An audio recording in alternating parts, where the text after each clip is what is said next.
Back to my channel. তো দেখো বন্ধু, অনেক সকাল সকাল চলে এসেছি তোমাদের সামনে আরেকটি নতুন ছোট্ট ব্লগ নিয়ে। তোমরা সঙ্গে থাকো। তো বন্ধু, তোমরা কেমন আছো? আমি ভালো আছি, আশা করছি তোমরা সবাই ভালো আছো, ভালো থাকো। তো দেখো, এখন তো মর্নিং, অনেক সকালে আমি উঠে পড়েছি। সকাল বলতেছি 5:30 নাগাদ উঠেছি আমি। তো উঠে গিয়ে আমার মেয়ের জন্য টিফিন বানাতে হবে, মেয়ে একটু স্কুলে যাবে। তো এই দেখো, টিফিন বানাতে বসলাম, আলু ভাজা করেছি। দেখো দেখো কড়াইয়ের মধ্যে আলুর ভাজা, আর এই দেখো গলা রুটি। তো এগুলো হচ্ছে, মেয়ে বললো রাত্রেবেলায় মা আমাকে এটাই করে দিবে, সেই জন্য এটাই করে দিচ্ছি। এই সকাল থেকে রুটি স্টার্ট হয়েছে, সে রাত্রিতে শেষ হবে। তো চলো আমার ব্লগটা দেখো, সঙ্গে থাকো। ঠিক আছে, আশা করছি ভালো লাগবে। তো মেয়ে দেখো খাচ্ছে এখন, আর এখন মেয়ে খেতে বসেছে। মেয়ের টিফিনটা রেডি করবো। এই যে আলু ভাজা দিয়ে দিয়েছি, আর এই যে রুটিটা বানাচ্ছি, রুটিটা বানিয়ে দেবো। তো আর আমার ছেলে ঘুমাচ্ছে, তো চলো টিফিনটা রেডি করে দিই তাকে। তো এখন মা ঘুমাচ্ছে, আমার ছেলে ঘুমাচ্ছে। ছেলে মানে তো রাত থেকে ঘুমায়নি, অনেকে ওর মানে কি বলবো পায়ের মধ্যে ব্যথা, এই জন্য খুব কাঁদছে রাত্রে উঠে উঠে। আর ঘুমোয়নি ভালো, আমারও ঘুম হয়নি কালকে, ওই জন্য আমার মনটা খারাপ ছিল জানো তো। কী করি, মন খারাপ থাকলেও তো কোনো করার নেই, বাড়ির কাজ আর বাচ্চা কাচ্চা সবই সামলাতে হবে। সকাল সকাল উঠে পড়লাম, উঠে পড়ে এই যে মেয়েকে এবার স্কুলে পাঠাবো। তারপর আমার ছেলে যদি এখন উঠে যায়, তো আমাকে সব কিছু ওটাকে বানাতে বানাতে ছেড়ে দিয়ে আমার ছেলেকে নিয়ে আবার ঘুমোতে হবে। তারপর থেকে মানে ঘুমোবো, ওকে ঘুম পাড়াবার চেষ্টা করবো, কারণ বাইরে প্রচুর কুয়াশা পড়েছে। আর যদি এই অবস্থায় ছেলে যদি বাইরে ঘোরাঘুরি করে, তাহলে ছেলের আরও শরীর খারাপ হয়ে যাবে। তো এইভাবে মেয়েদের জীবন কেটে যায়, কী করবো বলো। আর মেয়েদের সংসারের কাজ সামলানো আর হচ্ছে কোনো আরেকটা অন্য বড় কাজ করা, তো খুব কঠিন ব্যাপার। যেরকম আমি সোশ্যাল মিডিয়া এই যে ইউটিউবে ব্লগ ভিডিও বানাচ্ছি, এটাও কিন্তু খুব কঠিন ব্যাপার। অনেক কষ্ট করে বানাই, সব কিছু সামলে তারপরে বানাই।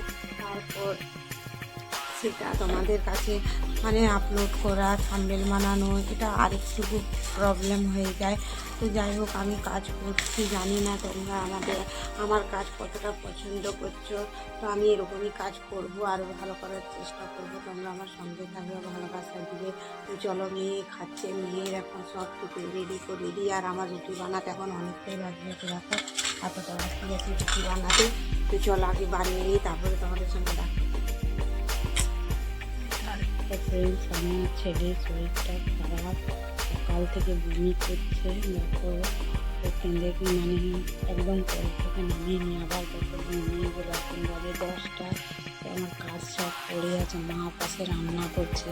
আর এই দেখো আমি ঘরগুলোকে ঝাঁটতে বেরোচ্ছিলাম, তো চলো একটা শান্তি দিয়ে হবে। তো আমার দেখো ঘরটা ঝাঁট দেওয়া হয়ে গেছে, পুরো গুছিয়ে ঝাঁট দিয়ে দিয়েছি। আর আমার ছেলে তো ঘুমিয়ে আছে। তো চলো রান্নার রুমকে যাই। এই দেখো এখানে শাক বানিয়ে রেখেছে, এই দেখো উনুনে ভাত বসিয়ে দিয়েছে, ভাতটা হচ্ছে এখানে। এই দেখো একটু কাপড় আছে, কাপড়গুলো আমি ধুবো এখন। তো চলো আবার যাই। ওখানে কাপড়টা ভিজিয়ে দিয়েছি। আর আমাদের ওই দেখো পিফা গাছে একটা পিফা পেকে গেছে, তো ওটাকে পারবো। চলো ওই দেখো পিফাটা দেখা যাচ্ছে, ওই পিফাটা পারবো। দেখালে পারে আর রাখে আরো অনেকগুলা হলুদ হলুদ দেখো। তো দেখো বন্ধু, আমরা কোথায় এসেছি? এই দেখো আমার ছেলে কোলে, আমি ডাক্তারখানায় এসেছি ওষুধ নিতে। তো এই দেখো ফ্রেন্ডস, আমি এসেছি একাই, হেঁটে হেঁটে যাচ্ছি। আমার ছেলে আছে কোলে। আমার ছেলের খুব শরীর খারাপ, বমি হয়েছে জানো তো। একটা বাচ্চা মেয়েকে সঙ্গে নিয়ে এসেছি। তো এই দেখো আমার হাতে ছাতা, কোলে ছেলে। আর ওই দেখো আমার সঙ্গে একজন এসেছে, ওই দেখো দেখেছো, ওকে নিয়ে এসেছি। আমার ছেলের প্রচুর শরীর খারাপ জানো, 3বার বমি হয়ে গেল। আমার দাদা তো নেই, কী করি।